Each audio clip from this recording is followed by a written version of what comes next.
Друзья, мы рады вас приветствовать на канале Якутия-24. Это проект «Испытано на себе». И сегодня, так как рядом со мной сейчас Николай Петров, это видеограф, оператор дрона, то есть занимается фото-видеосъемкой, в общем, очень творческий человек. Поэтому сегодня у нас будет выпуск про съемку. Так как мы живем в Якутии, и сейчас уже достаточно морозно на улице, не так холодно, как, конечно, в основную зиму, сейчас где-то около минус 30, вот сегодня днем, мы, тем не менее, едем попробовать отснять интересный момент. Это паромная переправа, которая до сих пор работает в сопровождении ледокола. Я думаю, будут очень интересные кадры. Нам главное успеть до отплытия ледокола в сторону Нижнего Пестяха вместе с паромом. Рейс производится только один раз в день. И, соответственно, паром загружается, делает рейс не так, как летом, да, каждый час, каждые полчаса, а только один раз в день. Николай готов, это его уже второй выезд. Да? За неделю. За неделю. Первый выезд был немножко неудачный, чуть-чуть не успели. Буквально чуть-чуть, в прошлый раз не успели, когда снимали. Он отплыл, когда мы только-только подъезжали, получается. А в этот раз мы выехали уже чуть пораньше, на 2 часа раньше. И должны успеть. Паром отходит в районе поселка Жатай. Я сам ни разу там не был, но Николай уже знает дорогу, поэтому, думаю, покажет. Пишем. Сейчас будем готовить дрон. Так, в прошлый раз я флешку забыл, кстати. Флешки есть. Мы сейчас подъехали к паромной переправе. Здесь видно, как работает ледокол. Ледокол находится вон там. Он разбивает, готовит участок реки для того, чтобы паром хорошо, наверное, стартанул. Это я так думаю. Он в течение 20 минут, 30, пока мы здесь, он ходит зад-вперед. Машины еще не загружаются, они стоят, ждут погрузку на паром. У нас, я думаю, еще есть время, а Николай хочет испробовать FPV-дрон.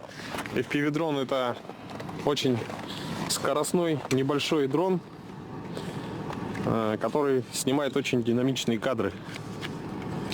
И плюс FPV то, что у него управление очень отзывчивое. Сигнал на него приходит очень медленно, очень быстро, микросекунды. И за счет этого можно подлетать к объектам ближе.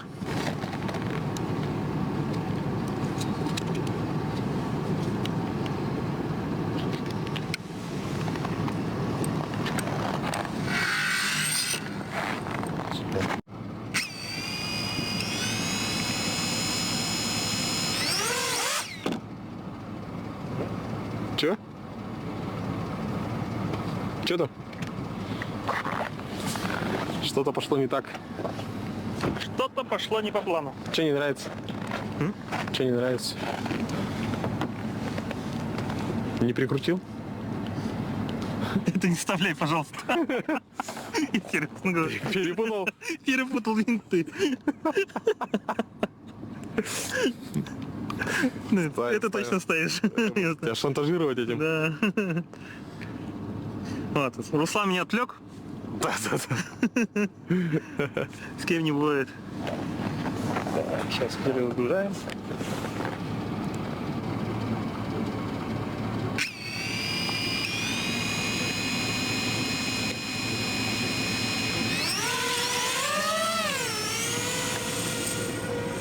А сейчас, друзья, FPV-дрон взлетел, и вы можете насладиться кадрами, которые снимает Николай, и оценить эту динамику.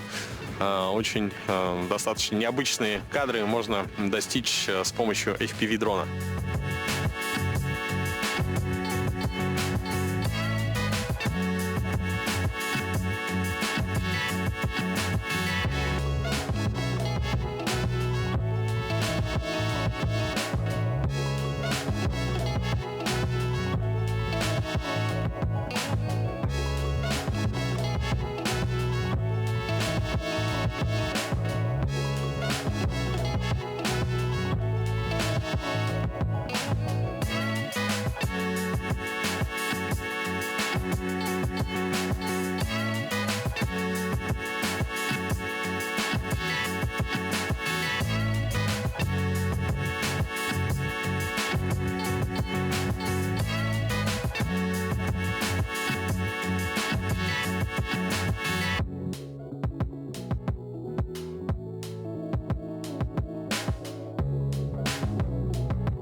Ну, как видите, в зимних условиях оператор дрона сидит в автомобиле, на улице минус 30, напоминаю. Этот дрон у тебя утеплен тоже, да? Этот, да, утеплен. FPV-дрон. Но они все утепляются.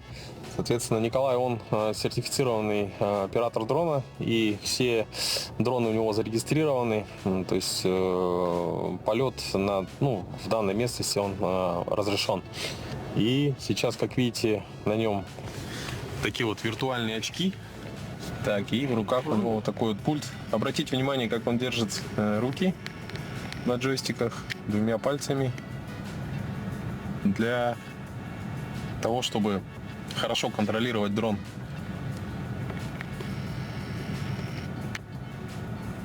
Лечу обратно.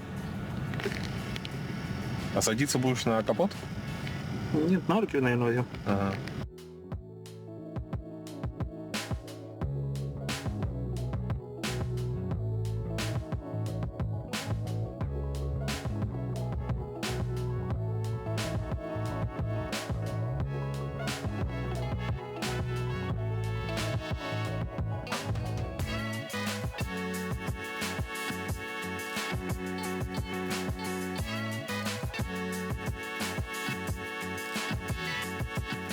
После первого полета смотрим.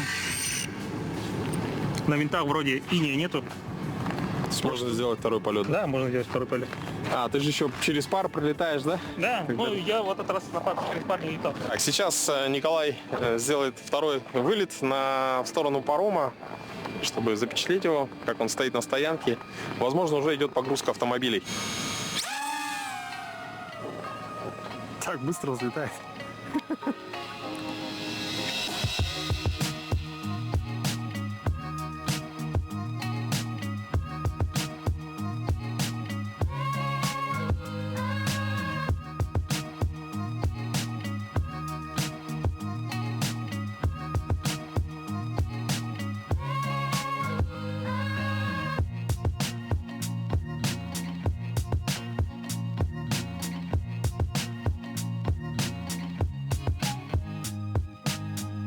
Сейчас посмотрим, если будет возможность по состоянию дрона.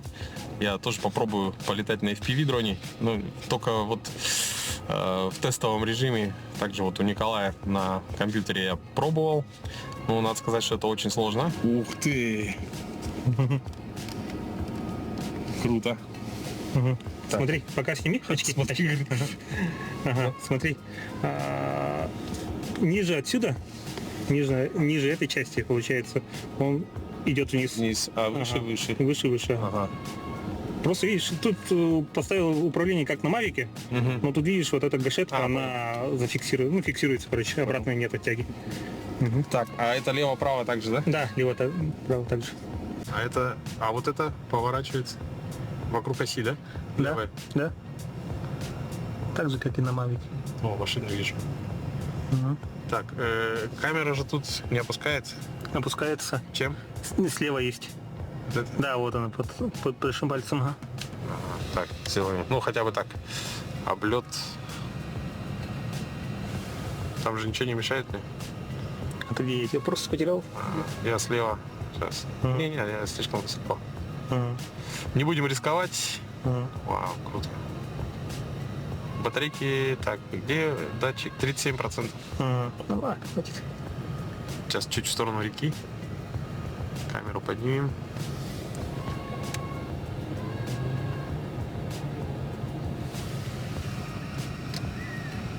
Но в таком режиме не все дается, да?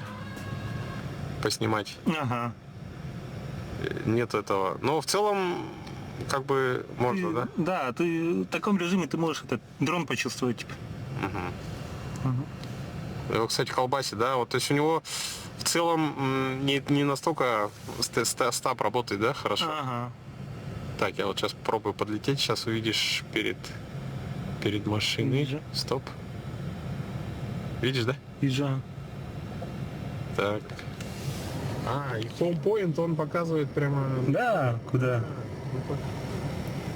Ты летать. И в целом тоже фиксируется хорошо. Ага. Ну, ты заметь, управление очень, да? Что такое? 2,3 метра. У него датчики тоже работают. Да, впереди нижние датчики. Все. Так. Я думаю, достаточно. Или еще полетать? Задним ходом. Сзади ничего нет же, да? Сзади ничего нет. Ага. Аж голова Ты крутится. назад летишь, да? Он куда-то в бок полетел? Задом полетел. Ага. Он как-то в бок полетел. Назад в бок. Ага.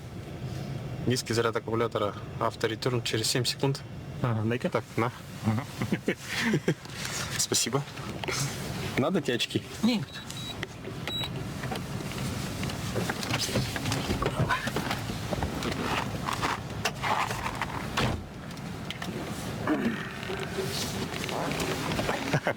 Такой вот необычный опыт.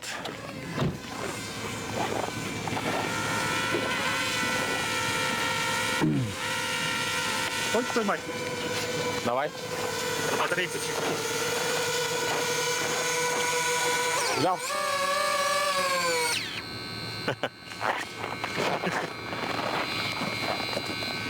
Вот, сегодня полное знакомство практически с FPV-дроном.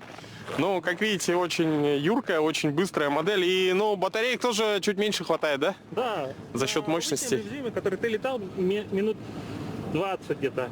А на этом я могу за 5-6 минут все истратить.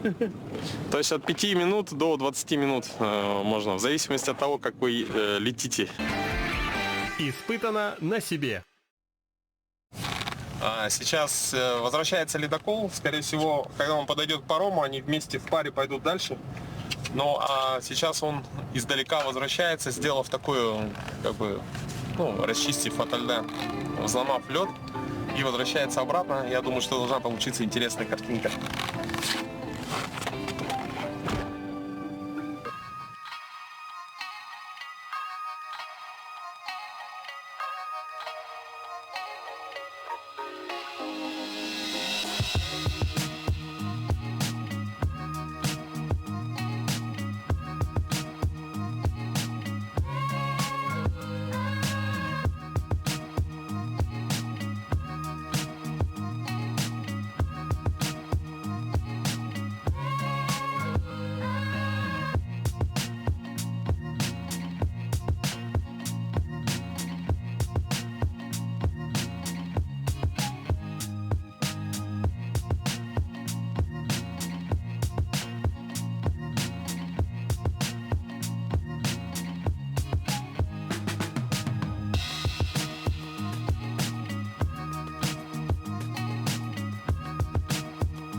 Ну, как это часто бывает, сейчас уже достаточно темно становится на улице для того, чтобы снимать на квадрокоптер. Мы видим, что ледокол постоянно чистит реку ото льда, но сам паром даже не загружается. Он в целом никаких изменений, поэтому решили просто поснимать красивые кадры самого ледокола. Вот сейчас он включил фонари, ходовые огни, и достаточно красиво выглядит в паре. Пар поднимается от воды, и выглядит это достаточно эпично. Поэтому сейчас Николай достает большой дрон. Подожди. Смотри, там винт. Сумку положу. Это Inspire 2.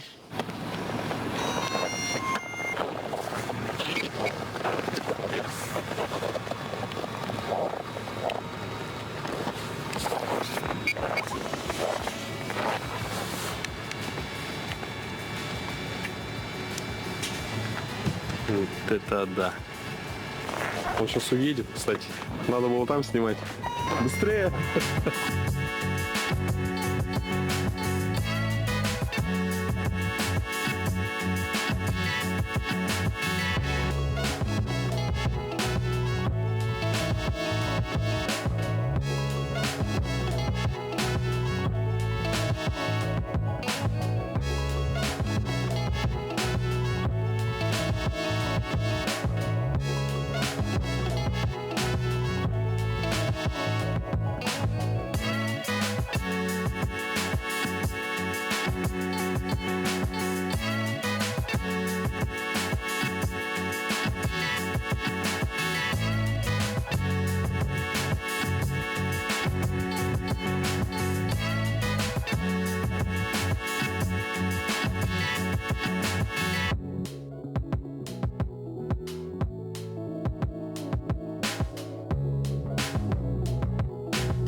Ну, смотрите, вот на холоде как у нас падает давление на батарейках, ну, вольтаж имеется в виду.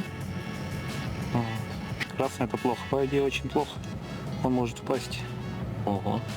Видишь? Температура 10 градусов, да? А сколько нам еще до нас? До нас еще километр 300. Вот фары я включил. Угу. Вот, можешь помигать даже. Включил, выключил маячок.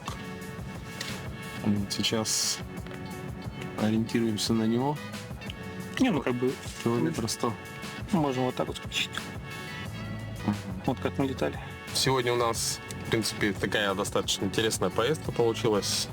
Мы, конечно, не все выполнили, хотели запечатлеть, как идет паром в сопровождении ледокола. Но в целом, я думаю, тоже кадры вам понравились, интересные, как двигается ледокол в это время года.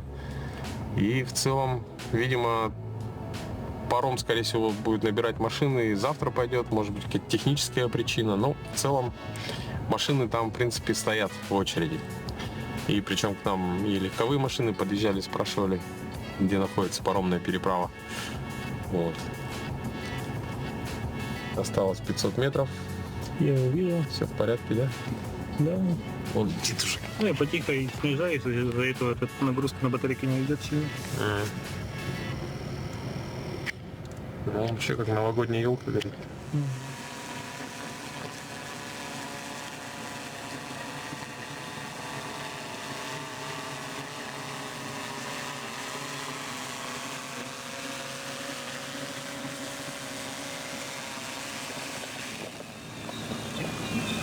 Ты же рукой ловишь его.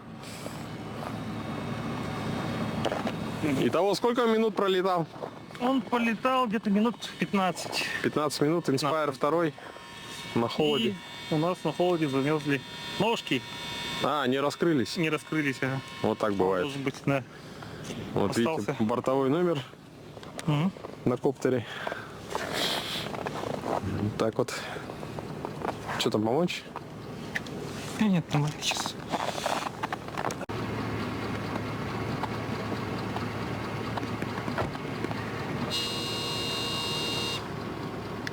Может, машину просто положить? Не, Нельзя? и не закроется. После того, как квадрокоптер, ну, вообще любое оборудование побывало на улице достаточно продолжительное время и набрало холод, нежелательно его заносить в теплое помещение с повышенной влажностью, то есть он сразу может покрыться конденсатом. Что делаем тогда? Сейчас попробую батарейку посвежее поставить.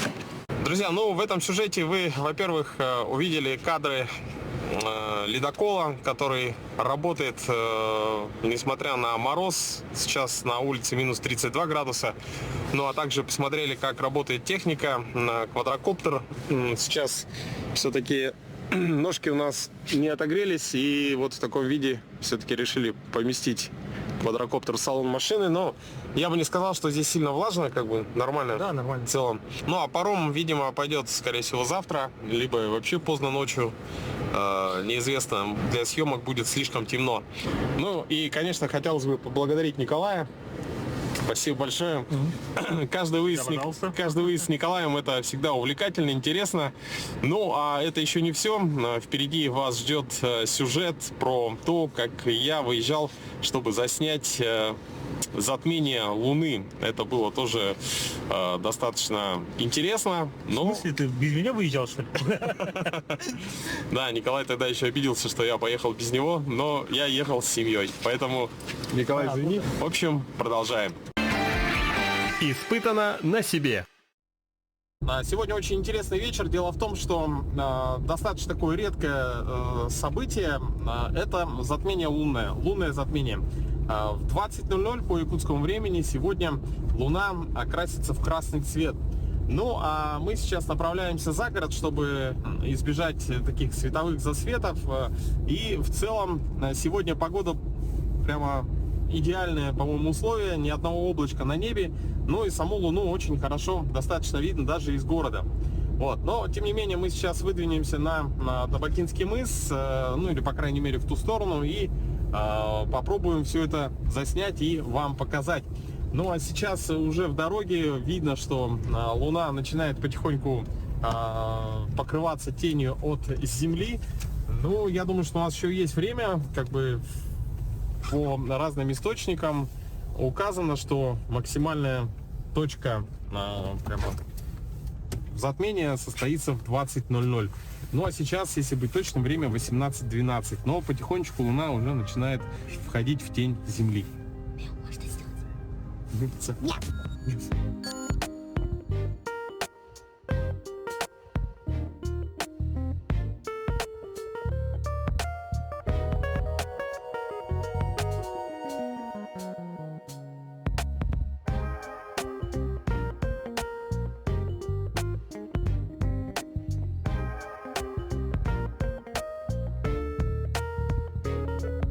Потихоньку мы пробираемся на Табагинский мыс. Я думаю, здесь с этого мыса не должно быть больших засветов. Ехали по городу. Сейчас уже идет такое лунное затмение, то есть Луна потихоньку закрывается. Но нам интересна сама вот основная, самая, как сказать, красная фаза. Вот, и что-то я немножко тут заблудился, кажется. Ночью никогда здесь не был. Так, сейчас должен быть выход на мыс. Вот, ну и поставим, настроим камеру. Я думаю, что приоритет будет в видеосъемке, то есть, чтобы красиво снять. Фотоаппарат с несъемным объективом, фокусное расстояние 600. Ну, 600 это достаточно хорошее такое приближение должно дать. Но, тем не менее, попробую снять 4К и еще немножко прибавить, да, приблизить. Это даст возможность немного приблизить саму Луну. Вот. Ну, посмотрим, не будем загадывать, что получится. Главное сейчас доехать, что-то как будто... Ну, едем по основной дороге, по накатанной. Должны скоро подъехать уже.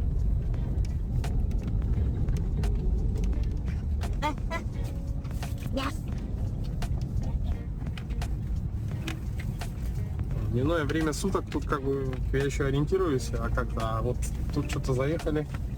По-моему, мы пораньше завернули направо. Ну, вообще, в целом, можно и прямо здесь остановиться, потому что отсюда уже хороший вид. Еще посмотрим, проедем до берега. Да, до берега, до леса. Я думаю, что должен быть лес. Получается, повернули слишком рано, надо было чуть позже повернуть. Вот, тогда мы бы выехали на сам Табагинский мыс. Вот он. А мы вышли вот на это поле. Ну, может быть, это и к лучшему, потому что если снимать отсюда, здесь вот старая Табага, возможно, даст небольшой засвет. потому что Луна примерно в том положении. Ну вот от Табаги вот видно свет. В общем, остановимся здесь, потому что времени уже нет. Нам, в принципе, не принципиально, где находиться. Главное, чтобы не в городе. И главное, чтобы не слишком далеко. Так, ну все, ставим сейчас камеру и начнем съемку. Сейчас на улице около минус 20 градусов, поэтому технику желательно утеплять. Для этого вот такой вот чехольчик есть. Так, и, соответственно, также и поставим наш штатив. Вот всегда вот такие вот технические моменты, они очень много времени занимают. Но я надеюсь, что у нас все получится. Просто если поставить фотоаппарат без дополнительного питания, то есть вероятность, что батарейка на холоде замерзнет, даже несмотря на то, что она находится в чехле. Ну что, все, теперь все готово, все работает. Все, нацеливаемся на Луну. Уменьшаем. Так. Вот Луна. Давайте я вот даже вместе с настройкой.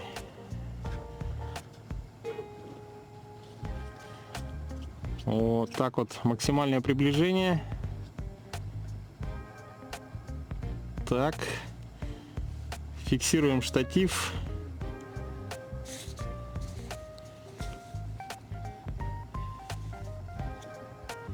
Можно немножко как бы скомпенсировать наш... Ну, то есть Луна будет двигаться, а так как идет видео, которое я хочу немножко ускорить потом, соответственно, надо скомпенсировать нам движение Луны. Объектив все-таки не такой мощный. 600 это, ну, для съемки Луны это, конечно, не телескоп, но, тем не менее, что-то интересное, я думаю, получится. Так, и еще Луна у нас станет темнее, наверное. Так, и сейчас я сделаю паузу. Сделаем баланс белого, переведем на... Так, солнце, да? Нет, тень, облачно. Давайте выберем тень, вот так. Оставим фотоаппарат, пусть он снимает.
Лунное затмение – это затмение, которое наступает, когда Луна входит в конус тени от Земли.